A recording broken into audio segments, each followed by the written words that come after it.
Alright, so we'll call this the formal start. So thank you for coming. My name is Gregory Davis. I'm the Prototype Manager here at the Michael Crash Innovation Centre. Joining us today is Minji Shi. Do you want to tell us just a little bit about yourself and your background, Minji? Sure, no worries. So my name is Minji, and currently I'm working as a UX and CX designer in Subly, so it's a startup. Basically, what do you mean by UX and CX is customer experience and user experience. And at the moment, I'm also doing sort of freelancing for UX kind of design for different kind of startups and corporates as well.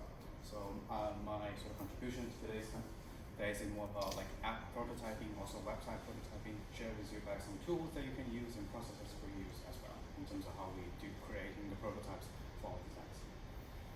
Excellent. So a bit more about myself. I'm an industrial designer.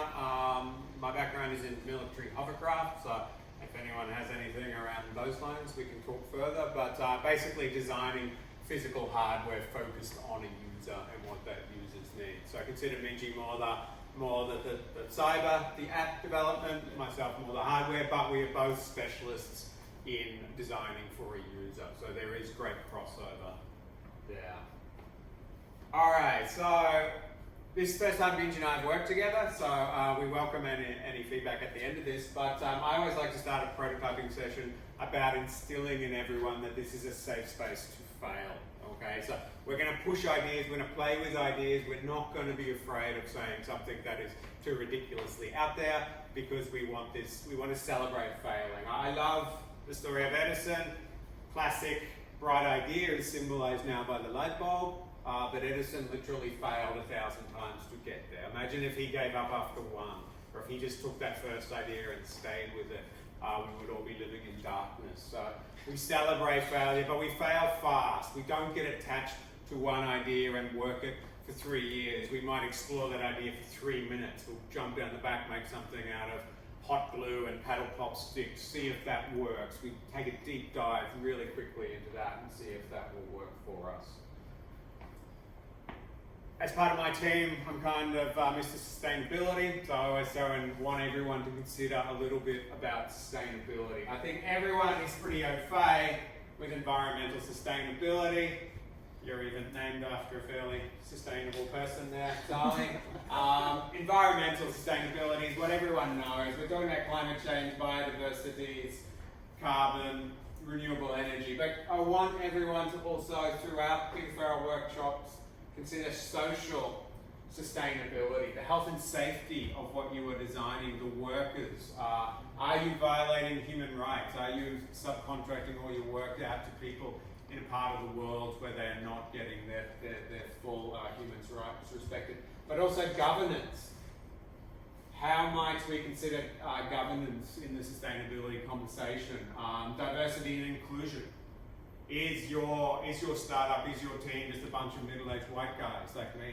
Or do you have diversity? Do you have gender diversity, ethnic diversity, faculty diversity, experience diversity? No one wants to invest in anyone here that is not kind of sustainable. And when I say sustainability here, I'm talking about economic sustainability. I'm talking about capitalism driving the need for these things to be sustainable, not just the warm and fuzzy feeling we might get by driving an electric car. This is how we must move forward economically.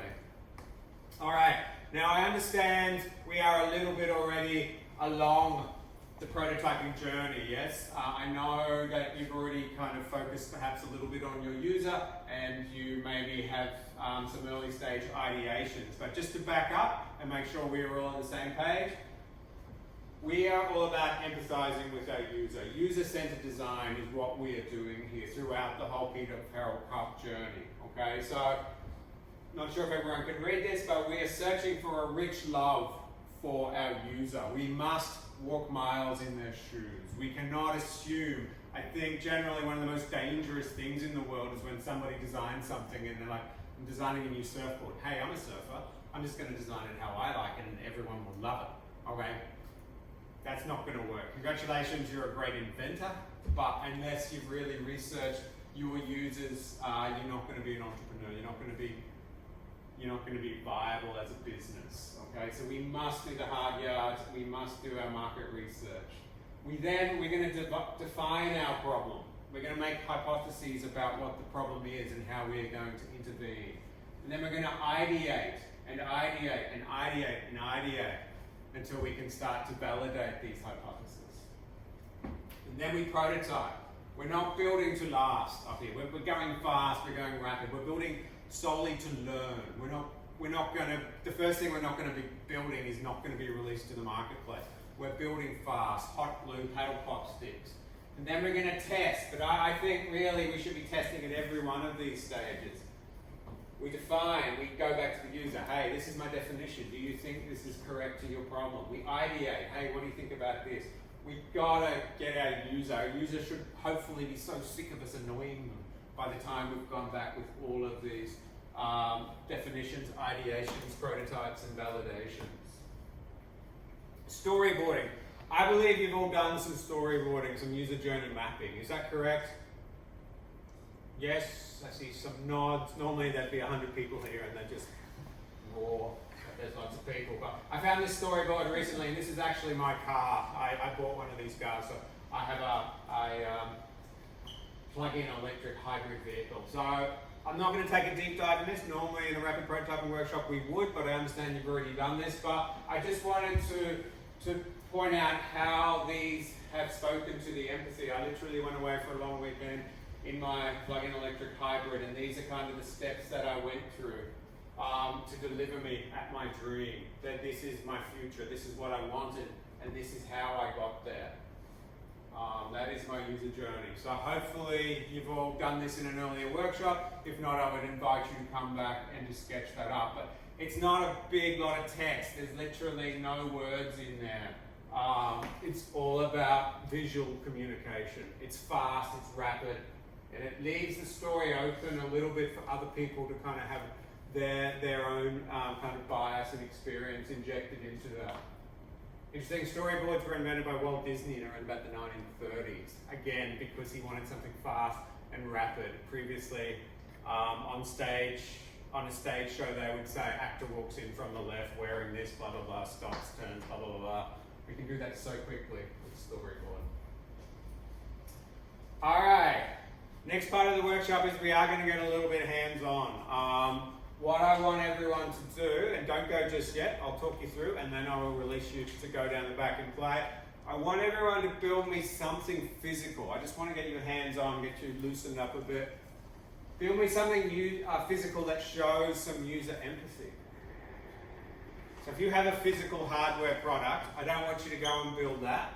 I want you in 5 to 10 minutes, we'll stop a little bit early and explain what we're doing to each other, but something that shows empathy with your user. What does your user look like? For me, this was what success looked like. Camping with TV, the footy's on. I want to go camping and watch the footy perhaps. So that's what success looks like. But what type of person might buy a plug-in electric hybrid car? What is important to them? Maybe we've got lots of green trees or something. We build a little kind of diorama or something. There's no right or wrong here, but just do not build your prototype in the next 10 minutes.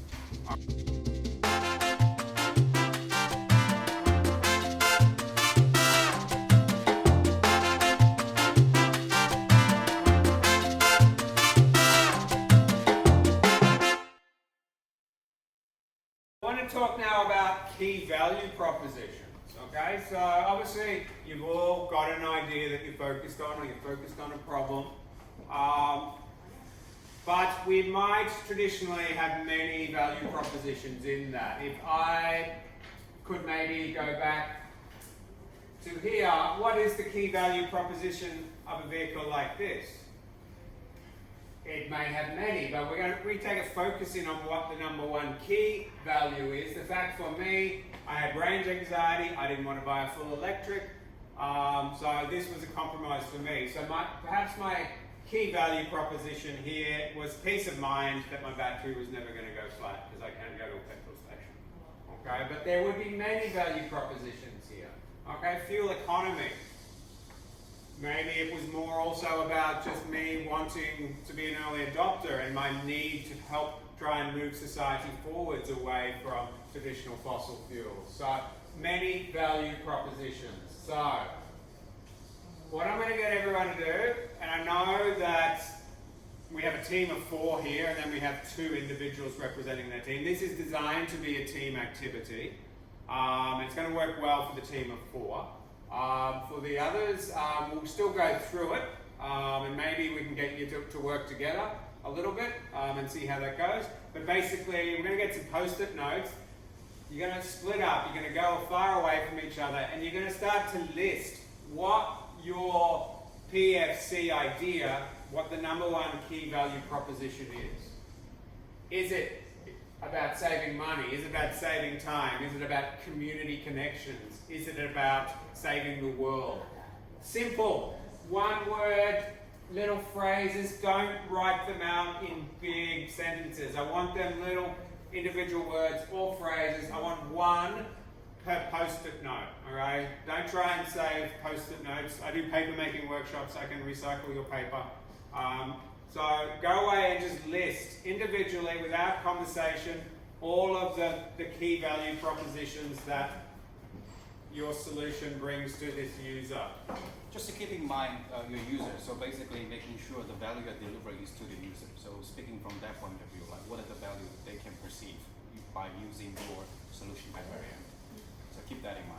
Alright, so I'm going to give you 5 minutes to go away and ideate, and then the remaining 5 will be about coming together and collating this and seeing what patterns we have.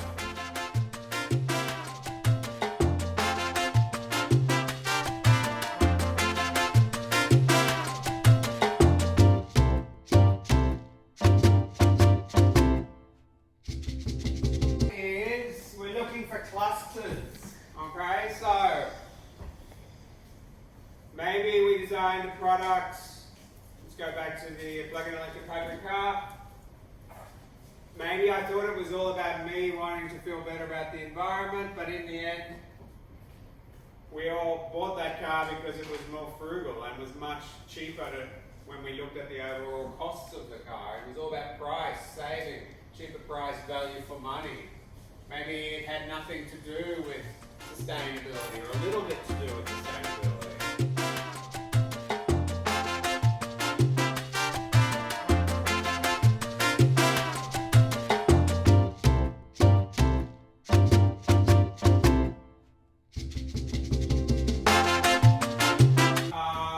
Physical prototyping. So again, when we prototype, we do it fast, okay? So just proof of concept prototyping might be the next way forward if we have a physical object, okay? Real fast, hot glue cardboard, which is kind of what we'll be doing in the next kind of breakout session. Possibly also down the track in your PFC pitching kind of competition, we might have a physical model. Something that looks right, but it's actually just kind of a dummy, okay? So this is something which we might take on stage, show the judges, show the audience, something to garnish some confidence that we've actually got something. This is what it looks like. But when we do physical prototyping, again, I'm going to invite people to get into the mind of the user. What if they designed this for a specific country in the world where the color blue was highly offensive? I don't know your user. What if the patterning down the side of this reminded people of something? It sounds perhaps a little bit silly, but some countries in the world have numbers which they avoid because they sound like other numbers in the world which sound like horrible things. So you must know your user, okay? You must know their favorite colors. You must know if they come from a country which maybe the writing goes from left to right or up and down, okay? User empathy, extremely important. And then physical prototyping, again, this is not many, perhaps proof of concepts into one. Again, to go back to my plug-in electric hybrid vehicle, it's got a petrol engine, it's got batteries in it, there's too much stuff in there, I don't have a spare tyre because it literally doesn't fit. So I get a puncture repair kit. If I was the design lead on that project, I would have made sure that I had a spare tyre, okay? So not everything seemed to fit in that thing. So this is where it all comes together, does everything actually fit? So this is much further down in our journey. I often play a video. I'm not going to play it today because our logins are somehow all a little bit wrong, but this is a great video which invites people to create a defibrillator, okay? Has anyone been in a situation where somebody's had a coronary event, a heart attack in front of you? No. Can you imagine what that would be like if all of a sudden there's somebody possibly, clinically dead in front of you? This is what the mindset you must get into. You must be in that state of awareness that you're panicked. Somebody, I've never been through that. Minji, have you ever? No. No. So how do we get into that user's mind? Okay. What they do here in the video, they then go away and design something. They're like, okay, it's all that speed. It's all that speed. As soon as we get the defibrillator to the wall, open it up. It's like a book. It folds out. It's ready to go. It's ready to go. There's no on button. They do some user tests. User jumps in, opens it up. There's no on button. They're looking for the on button. There's no on button. They've wasted 10 seconds looking for the button. So that is the big learning from this small little 1-minute video. The next iteration, half an hour later, all of a sudden, big green button. That's a major win. Something which, if they took a whole product, a physical product like that to market, would maybe take years because it may be deemed it's a therapeutic goods. It would go through years of testing perhaps. No green button, people are dying. Okay. With a pizza box, you can see it there. It's a pizza box and some black paper and post-it notes on it. They learn fast. It's all about rapid when we do this. I'm going to now hand over to Minji because we are in the realm of more app development. So I'm going to invite him to be the big man moving forward. So I'm going to wipe that down out of social conditioning. There we go, my friend. Alright, so I just want to have a show of hands like who are you here actually creating something for app in terms of prototype? App? Go on. You're also app? Yep. Yep. Yeah, so got to. Nice. But still, it's very important for you guys to hear as well because there's something that's relevant. Maybe you have a sort of interface that maybe through an app or through a website, so it's still relevant for you to go through this sort of app prototyping process. So in terms of what we do in app prototyping, the first thing we do is we call wireframing. So we want to get something to the very basics, like what you see on the screens. But at this stage, nothing fancy. So you start using post-it notes, maybe arranging in a bigger post-it notes or on a wall. So in that case, sort of representing what does a screen looks like. In this case, you got a mobile app. And then you can start drawing lines between different screens. That's where you see kind of flows happening. So remember where we have the storyboards. So that's kind of the steps people are going to use through your app using sort of the storyboards. So it's reflecting the storyboard in an app format. In that case, kind of mimicking what it's supposed to look like when someone starts using your app. Then from there, when we have the wireframe and the sort of the flow incorporated into that as well, the next thing we are doing is the user interviews and user testing. Preferably, you might want to do the user interview even before you do the wireframe, because without that, it's very hard for you to really understand what your user really needs and how would they see as an expected way to solving the issue. Because once again, we're helping them to solve the issue, so we want to understand what is on their sort of expectation. So once we have that sort of all the user understanding, you have the wireframes that looks like, then you can start testing with your users. So in terms of testing, once again, multiple ways. Usually what we prefer is we do like a one-on-one kind of have a coffee chat with the user, you understand what do they want, and also show them the prototype that you have as well. So maybe have them to click through. So once again, going back to the sort of perceived value bit. So from that perceived value, that usually means there's a specific workflow you want to test with your user. So maybe just focus on one or two workflow within your one-on-one chat with your user, get some feedback, then you can iterate on top of that. Also, what we can do is using questionnaire. So questionnaire is relatively easy. There's different free tools for you to use for you to create a questionnaire and send to your user as well. So for that, I would say it would be limited in terms of the feedback you can get, because with one-on-one, you can always see how people really interact with your prototype, then have an issue immediately and then let you know as well. So one-on-one definitely preferred. If not, using questionnaire is also pretty good as well in terms of getting that feedback from the user. There's a lot of tools that I can share with you after this course. So basically, you guys can take a look in terms of what the tool you can use for creating prototypes and also doing the questionnaires and doing the interview as well. The last bit is when you kind of get into a rhythm that you really understand what your user needs are, then you can start putting some aesthetic into your prototype as well. But aesthetic is not the main thing with a high fidelity prototype.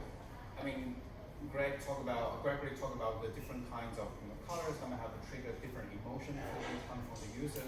So it is important when you start putting things together, you have to think about how does that look like as well, the look and feel of things. And plus, when you have something like high fidelity, you give the people the feeling that this is almost real. So their emotion kind of reaction when you see the prototype will be different when you see something on a piece of post-it notes, right? So they might have more criticism towards what you have. But criticism is good. It's for once again for understanding what your user really wants.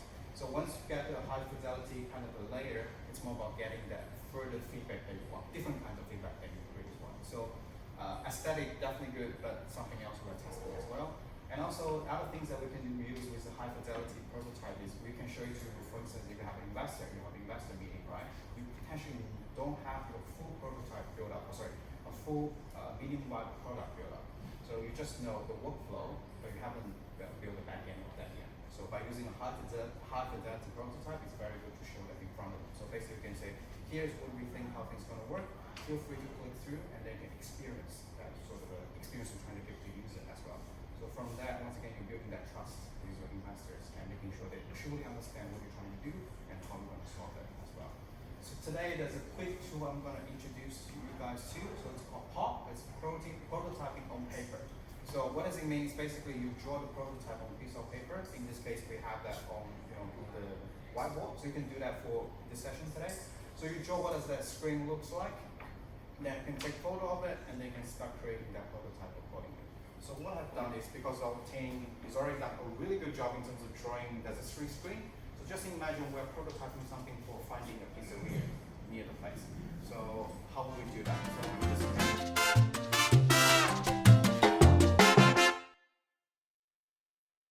this is kind of the flow we want to show it to people. But once again, the reason why we do it is because it's so quick, right? You draw something on a piece of paper or just on the whiteboard, start taking some photo and you link them together, and that's already a prototype. So we want to do something really quick, and we definitely encourage you guys, if you do like an app prototype, you can try it together today. So you start drawing what the screen looks like, and then you can put it into the hot links. You can test with your mates in this case, but ideally you can test with your users. You can get feedback from them relatively quickly. Yeah. So now is the big kind of hands-on session. So for those of you that have an app, what we're going to do is we're going to map it out, draw it out. I would invite you to use a whiteboard rather than pen and paper because it's getting you standing upright, using different colors and stuff like that. Map it out, just like Minji has shown you. You don't have to do it quite this big. yeah, you can do smaller, definitely. Map out your process from your user when they first interact with the system through that thing. Remember, we're only going to be focusing on our minimum viable product, okay? This is it's a low fidelity version of that. So for my team, although we're going to be physically making, we're going to be only focused on convenience, for example. So the app teams would only focus on their minimum viable product that was highlighted in their user testing and blind survey results, okay? So we have half an hour to explore that. We got some really good instructor to student ratios. So I would invite you to put as much as you can into this, and you get some really good kind of user feedback. This next session is listed to be 30 minutes. I may adjust that a little bit. We did start a little bit late, but we'll see how we go. All right, so let's start to make our low fidelity minimum viable product, okay? Where we go.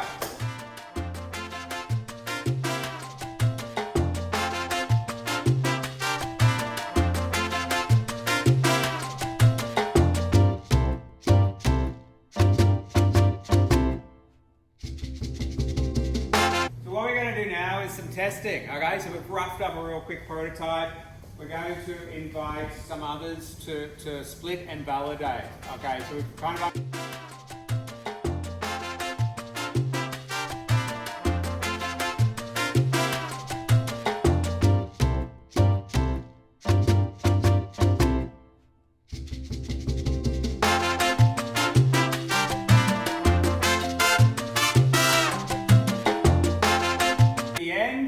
Gone through it, we're going to invite them to give some feedback, and I would get you to write it down because half your team will be off somewhere else. What did you like? What would you change? What would you add? Okay, so what am I not asking here? I'm not asking what they don't like. We're not going to invite negative feedback.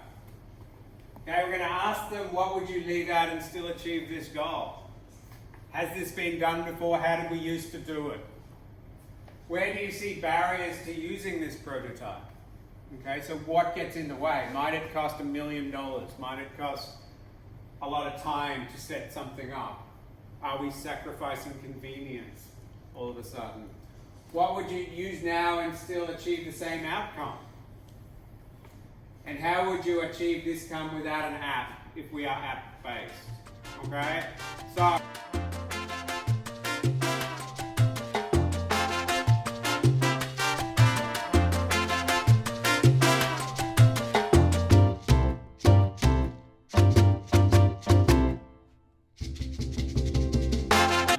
So now that we've done some user testing, we of course iterate.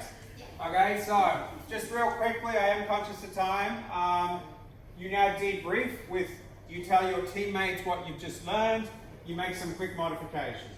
Was it too high, too big, the wrong color? How can we just modify this in the next 6 minutes and then go back to our user? What were our learnings? Okay, so we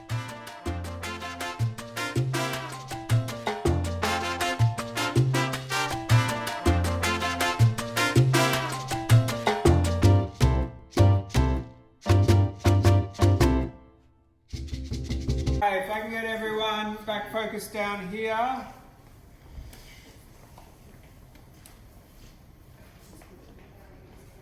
So we've iterated, of course we would now go back to maybe the same user, maybe a slightly different user, and we garnish information. We let them use our prototypes for that. So this is not just a once-off. We iterate, we go again. Alright, the next section we have here is all about how can we use these prototypes when we are pitching. Okay? So yes, prototypes are a great learning, but when we're on stage, how are we going to showcase what our prototypes are, what we've learned from that, and how we can instill confidence in investors or users in using them. So we probably all know the saying, a picture is worth 1,000 words, right? I believe a prototype is worth 1,000 images or 1,000 drawings, okay?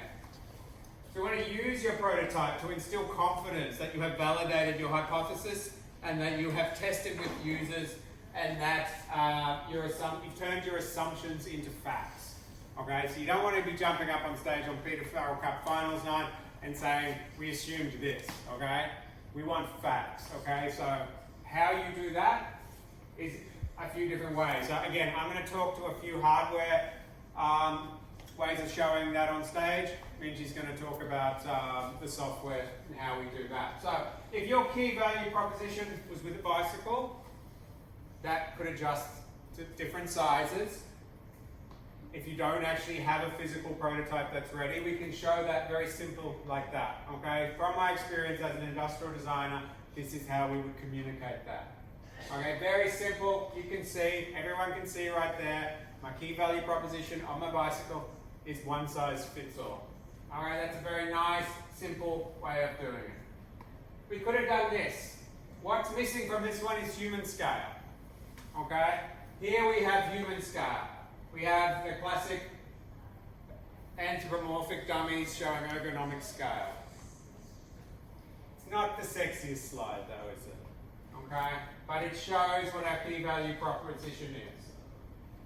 This is perhaps a slightly nicer way of doing that same thing. Here, slightly different idea. How are we communicating this? The bicycle, the key value proposition for this bicycle is it folds up. You take it on the train or on the bus. So we have human scale. We have the bicycle that is folded out and we have the bicycle that is folded up. So this is what success is looking like, okay, for our user. This is what they're buying. They're buying that double convenience. What if we had a whole vehicle? Ignore the smashed windows. Don't try and smash your prototype on stage. I do not recommend that.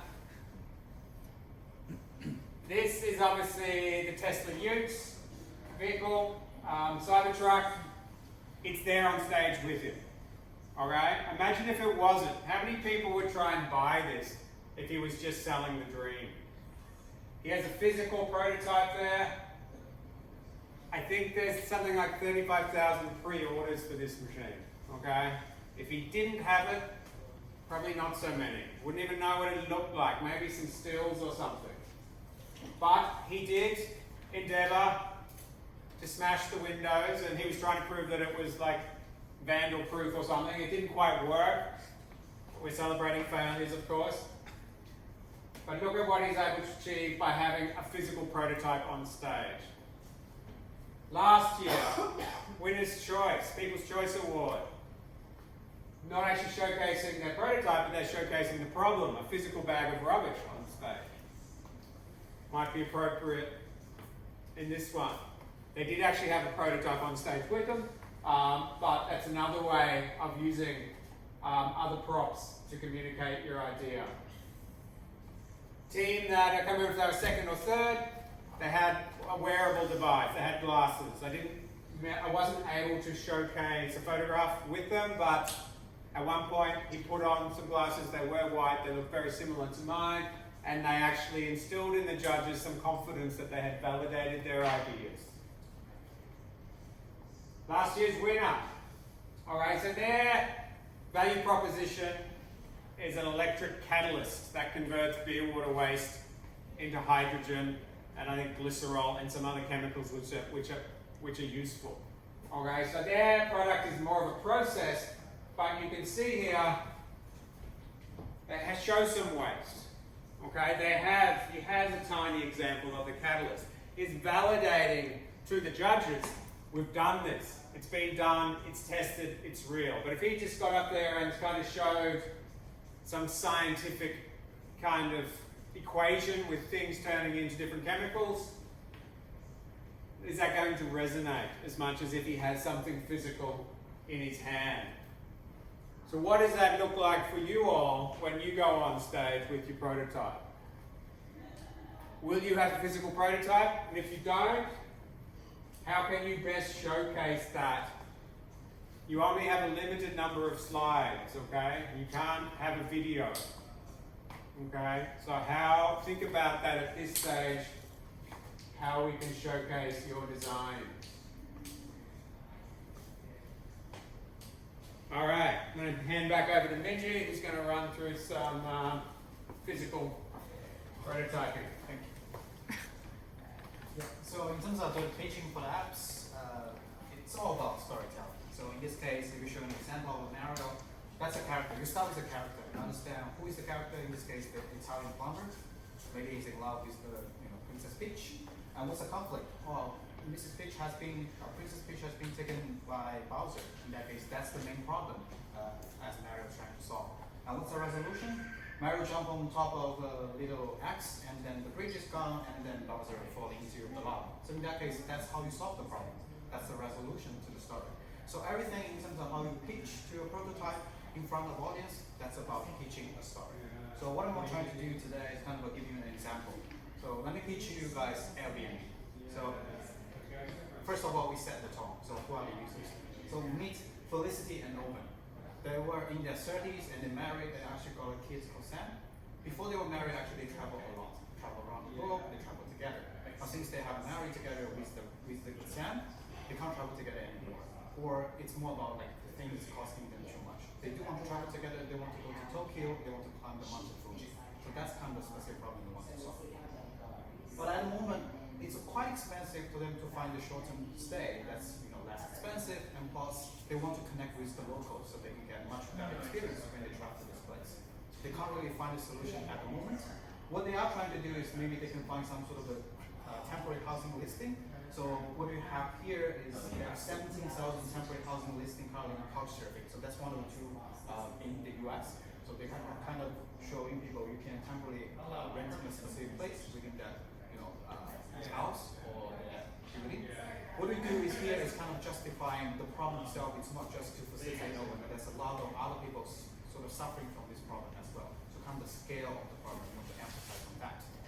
Once you talk about that, the next thing is introducing yourself. So we are Airbnb, we're an online platform that allows travelers to book the unique places to stay, things to do, and we also allow hosts to basically share their booking as well. In terms of how we solve the problem for Felicity and Owen, it's quite easy.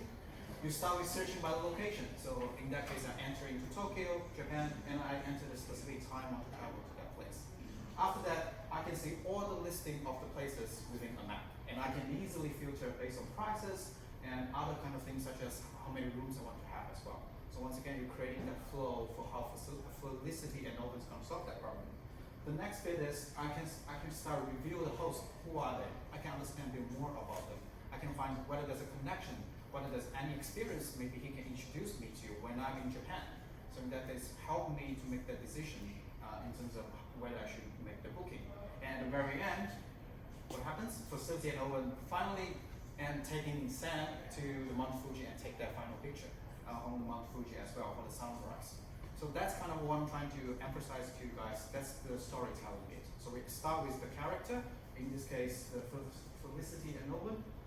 And we look at the problems, the conflicts that they have is they can't really easily find a short-term booking that's less expensive and there's a way to connect with the locals. Then from there, we introduce what's the problem, what's the solution as well, which is us, Airbnb, and how the problem is solved using our product. So if you have a prototype, that's a really good way in terms of showing that prototype in front of users or also in front of the pitch for PFC pitch at the very end. So in simple 3 slides, you emphasize the key value proposition you're giving to your user. Very simple and easy.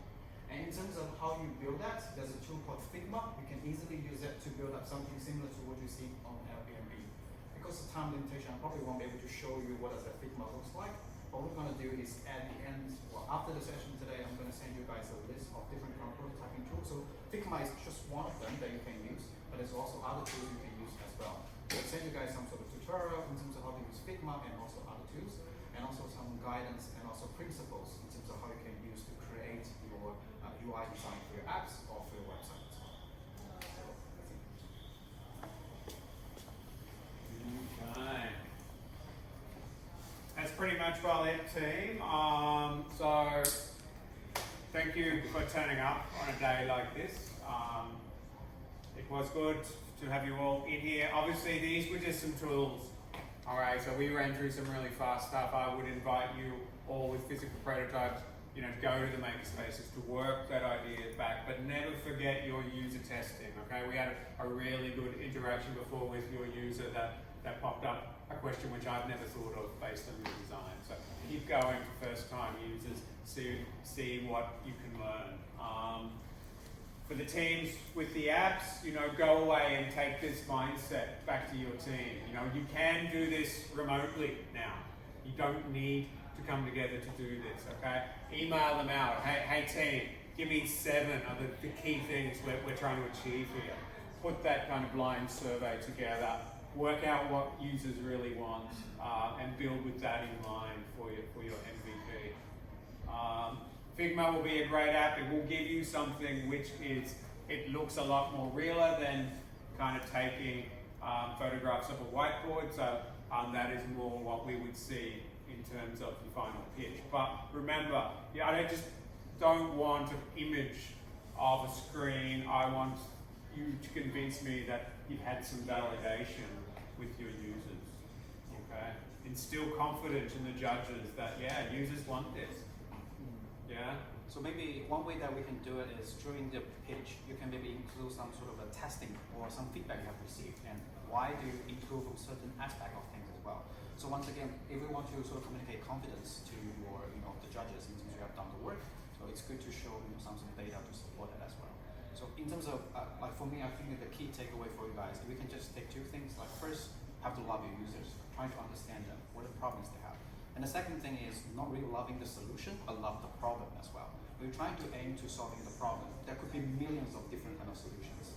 So once you really know the problem and the user, they can start coming up with something that's really creative and actually targeting to that pain points as well. So those are the 2 things we can take away today. That'll be awesome. Lovely. All right, team. Thanks for sticking around. Thank you very much, guys. Look forward to working with you in the coming